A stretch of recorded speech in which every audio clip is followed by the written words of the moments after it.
সকালে ঘুম থেকে উঠে চোখ খোলা থেকে শুরু হয়, রাতে শুতে যাওয়ার সময় চোখ বন্ধ করা পর্যন্ত আমরা যেন একটা মেশিনে পরিণত হয়ে যাই।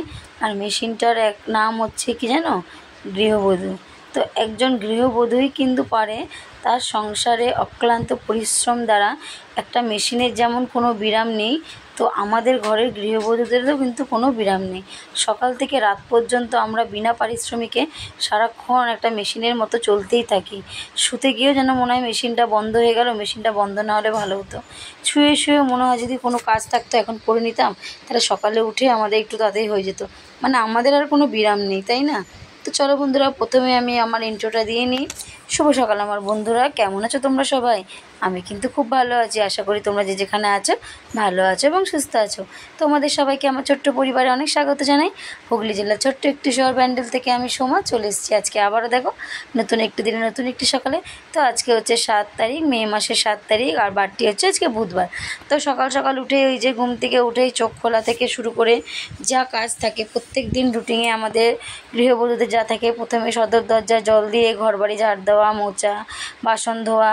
আর জল যেহেতু আগের দিনে জল ভরা ছিল ঝুড়িতে, সেগুলো এখন রেখে নিলাম। আর আবার আজকে সকালেও জল ভরবে, সেগুলো আবার পরে রাখবো। জলটা তোমার দাদাভাই ভরে, কারণ যেহেতু ওর বাসি কাপড়টা ছাড়া হয়ে যায় তাড়াতাড়ি, আমার যেহেতু ছাড়া হয় না ওই জন্য জলটা আমি আর ভরি না। তো এদিকে দেখো সব কাজ করে, তো কাজ করতে করতে যে সকাল সকাল একটা প্রাণী হত্যা হয়ে গেল আমার হাতে। কি করব বলো? সকালে ঘর মুছতে গেছি, ঠাকুর ঘরের সামনে দেখছি জানো তো পোকাটা কীরমভাবে হাঁটছে আর কি বিকট আওয়াজ হচ্ছে। আমার তো ভয় হয়ে গেছে, তোমার দাদাভাইও ছিল না, বাইরে গেছিলো। এবার আমি কী করব, যদি উড়ে এসে কামড়ায়, ভয়ও করছে মনের ভেতরে, কিছু করতে পারছি না। লাস্টে আমি কী করলাম, দুখানা ব্যাট নিলাম, একটা ব্যাট দিয়ে বাড়ি দিলাম, দিয়ে দেখছি ও মরছে না কিছুতে, শক্ত কাঠ হয়ে যাচ্ছে, চ্যাঁ চ্যাঁ করে কেমন একটা আওয়াজ বের করছে জানো তো। লাস্টে দুখানা ব্যাট নিলাম, একটা ব্যাট নিয়ে মারলাম, একটা ব্যাট থেকে চাপা দিয়ে আমি বাইরে এনে দিলাম তোমার দাদাভাইকে। তারপর ও বললো এটা কি, বট গাছে নাকি এই পোকাগুলো থাকে, এগুলো নাকি গায়ে উড়ে এসে বসে, মানে ব্লেডের মতো ধার খুব কেটে যায়। তো ভয় হচ্ছিলো, কিন্তু কী করবো এবার। জানি সকাল সকাল প্রাণী হত্যা করাটাও একদম ভালো না। ঘুম থেকে উঠেই কোনো কাজ নেই, কর্ম নেই, উঠে একটা প্রাণী হত্যা করে নিলাম। কিন্তু প্রাণীটা হত্যাটা যে করলাম, এটা তো আমি শুধু শুধু করিনি বলো। কারণ এই প্রাণীটা যদি কাউকে কামড়ায় বা কারো যদি বিষ দেয়, তাহলে তারও তো ক্ষতি হবে, তাই না? আর কিছু কিছু জিনিস আছে যেগুলো তোমার কিন্তু মানে এগুলো তো মারতেই হবে, আমরা না মারলে ওগুলো হবে না। যেমন মশা আমাদেরকে কামড়ালে আমরা তো তাদের গায়ে আঘাত করি, কারণ আমাদের গায়ে যখন ব্যথা লাগে তখনই আমরা কিন্তু আঘাত করি। তেমনই কিছু কিছু জিনিসে, যেমন পিঁপড়েকেও কিন্তু মানুষ মারে। কিন্তু ওই যে প্রাণীর মধ্যে তো অনেক রকম পড়ে, তাই না? কিন্তু কিছু কিছু জিনিস আমাদেরকে মারতে হয়, যার কারণে আমাদের ভালো হয়। আর যদি আমরা না মারি তাহলে আমাদেরই ক্ষতি হয়, তার জন্য আমরা কিন্তু মারি। কিন্তু ওই যে সকাল সকাল উঠে একটা প্রাণী হত্যা হয়ে গেল। আর এদিকে দেখো আমার কিন্তু কাজ সব শেষ হয়ে গেছে। কাজ শেষ করে আমি চলে গেছি স্নান করতে, স্নান করে চলে এসেছি। স্নান করে উঠে এসে আমি জামা প্যান্ট মেলে দিয়েছি, যে নাইটিটা পরেছিলাম সেটা ধুয়ে দিয়েছি, সেটা মেলে দিলাম। তারপরে এই যে আমার যা কাজ থাকে, তুলসী তলায় জল দেওয়া, মাথাটা আশ্রে নিয়ে সিঁদুর পরে নিয়ে আগে তুলসী তলায় জল দিয়ে নিই, জল দিয়ে নিয়ে তারপরে যে ফুল তোলা। আর আজকে জানো তো ফুল তুলতে, আজকে বলে না রোজই ফুল তুলি, আর মুখের অবস্থা এত খারাপ হয়ে যায়, কিন্তু আজকে মনে হয় অতিরিক্তই খারাপ হয়ে গেছে। দুটো চোখ আমার ফুলে ব্যথা লাল হয়ে গেছে, আর চুলকেই যাচ্ছে মুখ আর চোখ দুটো, মানে কিছু হয়তো পড়েছে গাছের। আর আমার ফুল তুললেই এরকম হয়, যেন সহজে না আমি ফুল তুলতে চাই না, কিন্তু কী করব, না তুললেও তো হয় না। কত ফুল গাছে যখন থাকে না, দেখলে মনে হয় ফুলগুলো তুলি না, তো গাছের ফুল গাছেই থেকে যায়, তার জন্য তুলে নিই। তাও তোমাদের সাথে শেয়ারও করলাম, দেখবে আমার চোখ মুখটা কী অবস্থা। আর এখানে দেখো 3টে টগর ফুটেছে। এই 3টে টগর পেয়েছি একটাই কারণ টগরগুলো অনেক ভেতরে ভেতরে ছিল, যে ফুল নিয়ে গেছে সে দেখতে পায়নি, যার জন্য টগরগুলো আমি পেয়েছি। নাহলে টগরগুলো যদি বাইরে ফুটতো না সদরে, আর কিন্তু পেতাম না। আগের দিন ধুতরা ফুলগুলো রাত্রেবেলা ফুটেছে, আমি বললাম থাক সকালেই নেব, অনেক ফুল ফোটে তো। আর ফুলটা যখন ফুটে যায় না কি সুন্দর লাগে দেখতে। সকালে উঠে দেখছি তোমার দাদাভাই যখন গেটটা খুলেছে, দেখছি কে যেন একটা ফুল যেন তো ছিঁড়ে রাস্তায় ফেলে রেখেছে। তাহলে তুই যখন পুজো দিবি না, কেন ছিঁড়লো বলো? যেই নিল, যে কাজটা করলো তার তো উচিত হয়নি? তুই পুজো না দিবি, অন্য কেউ তো দিতে পারতো। তাহলে কতটা খারাপ লাগলো, একটা গোটা ফুল এরকম রাস্তায় পড়ে আছে।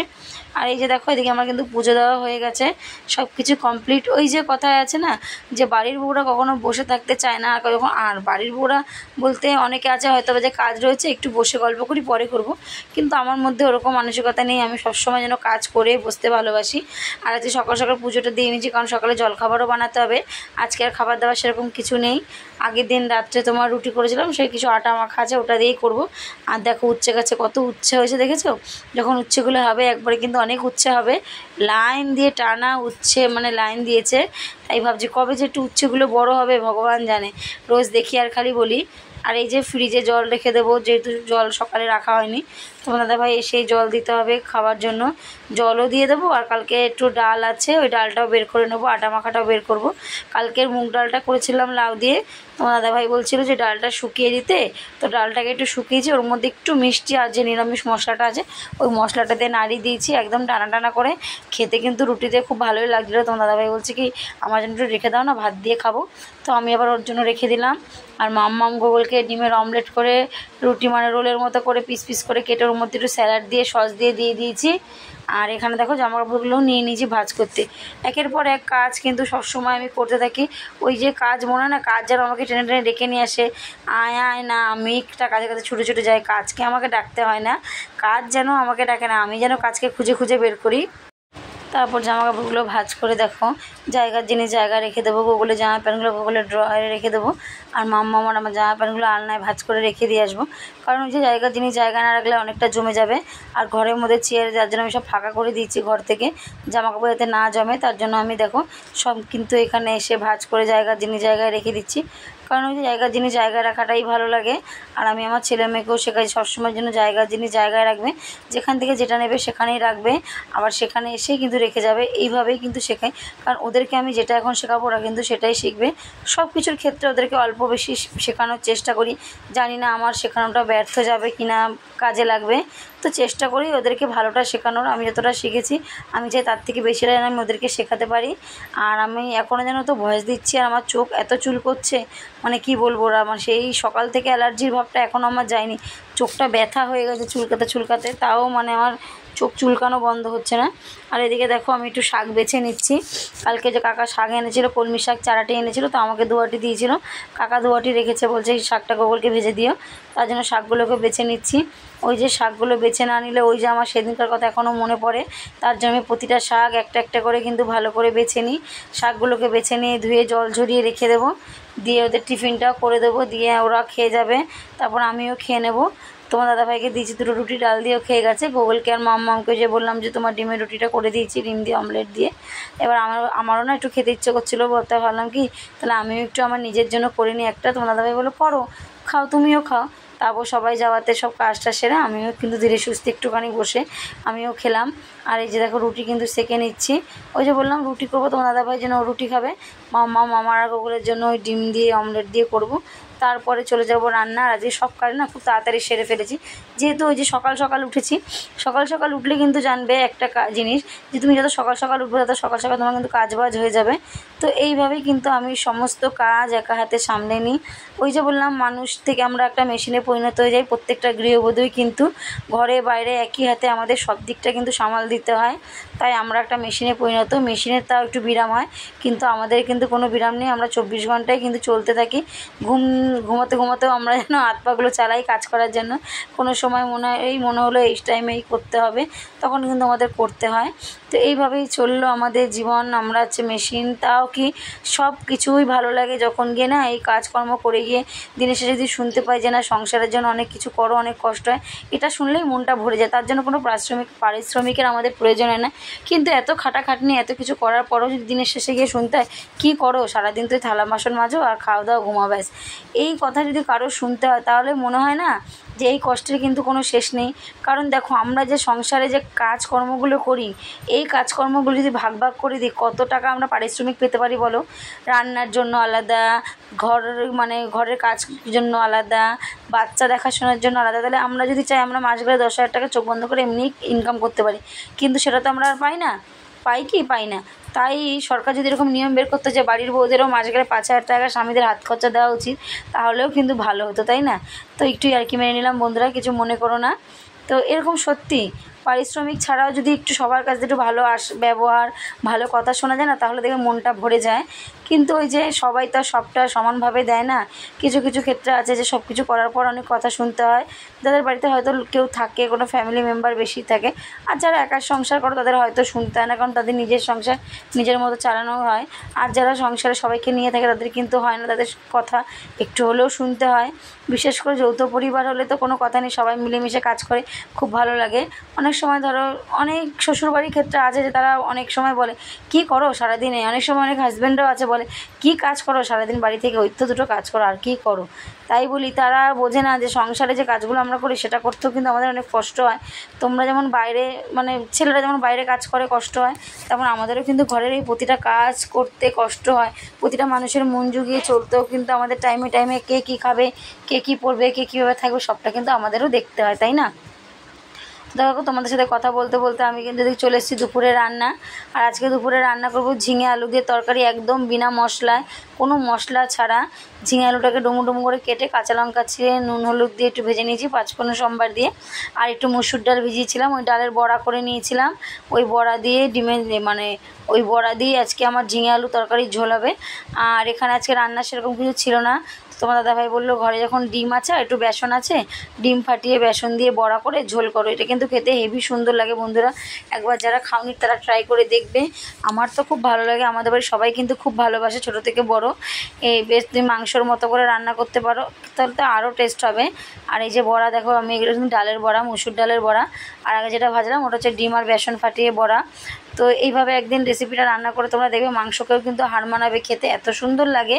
আর নামানোর আগে তুমি একটু গরম মশলা তুমি ছড়িয়ে দিতে পারো, বিশেষ করে হাতে বাটা মশলা, কারণ হাতে বাটা মশলা কিন্তু আমাদের একটা আলাদাই কিন্তু মানে সেন্ট থাকে। আর এদিকে দেখো আমি ভয়েস দিচ্ছি, আমার গুগল কিন্তু খুব বদমাইশি করছে, আওয়াজ গেলে কেউ কিছু মনে করো না বন্ধুরা। আর এখানে আমি দেখো তোমার মশলাটাও বেটে নিয়েছি। মশলা বেটে নেওয়ার পরে যা কাজ থাকে, আবার বাসন মাজা, ঘর মোছা, টুকটাক সবই কিন্তু কাজ থাকে। কাজ কিন্তু আর শেষ নেই, ওই যে বললাম কাজের কোনো শেষ নেই। কাজ যদি তুমি খুঁজে খুঁজে বের করো, কত যে কাজ বেরোবে তার ঠিক নেই, তোমার বিশ্রামেরও সময় হবে না। আর এখানে আমি ওই বড়াটা দেখো, ওই ঝোলটা কষিয়েছি, ওর মধ্যে দিয়ে দিয়েছি। এবার এটাও ফুটবে, এদিকে আমি বাইরের যা যা কাজ আছে টুকটাক সেগুলো সেরে নেব। তারপর রান্না করে একবারে গ্যাস ট্যাস মুছে পরিষ্কার পরিচ্ছন্ন করে রান্নাঘরটাও একদম পুরো পরিপাটি করে নিয়েছি। নিয়ে তারপরে যে গেছি বাইরের কাজে, বাইরের কাজ করে খাবার দাবার করে সবাইকে খেতে দিয়ে দেবো দুপুরবেলা। সবাই একসাথে খেয়েছি, যেহেতু তাড়াতাড়ি আজকে হয়ে গেছে তার জন্য সবাই একসাথেই খেয়ে নিয়েছি। খাওয়া দাওয়ার পরে আবার যে বিকেলে রেশনে যেতে হবে, রেশন দেবে। তো এই গরমে আর ভালো লাগে না, কিন্তু যেতে তো হবে, কে যাবে? তোমার দাদাভাই তো আর এসব বিষয় জানে না। আগে বাবা মা থাকলে বাবা আর মা দুজনে যেত, এখন যেহেতু কেউ নেই আমাকেই যেতে হয়। আর রেশনে যে বড্ড ভিড় ছিল জানো তো, তাই রেশনে গেছি, রেশন তুলতে মানে গরমে ঘামিয়ে যাচ্ছি। আর রেশন তুলতে গিয়েও আজকে একটা মানে কি বলবো, রেশন দোকানে লিঙ্ক নেই, সবাইয়ের সাথে কি ঝামেলা। বলছে 6টা বাজলে কিন্তু লিঙ্ক চলে যাবে, এত লোক লাইন দিলে হবে না, এই নিয়ে রেশন দোকানে ঝামেলা লেগে গেছে। আমি বলছি তাড়াতাড়ি আমার লাইনটা যেন 6টার আগে চলে আসে ভগবান, কারণ এত দূর এসছি, এতক্ষণ দাঁড়িয়েছি, যদি বলে যে আমার 6টার পরে আর হবে না তাহলেই হলো।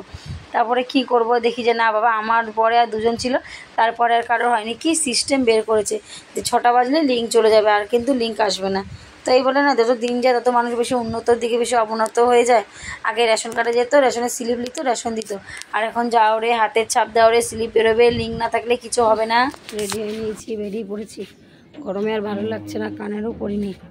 এখন যাচ্ছি হচ্ছে রেশনে, গুগলকে মাঠে দিয়ে এসেছি। সেই দুপুরে রান্নাবান্নার পর আর তোমাদের সামনে আসা হয়নি, এখন আসলাম, এখনই যাচ্ছি। গুগলকে মাঠে দিয়ে এসেছি, এবার রেশনে যাচ্ছি। তো চলো রেশনে যাই, রেশন নিয়ে আসি, তারপর আবার তোমাদের সাথে দেখা হচ্ছে, চলো।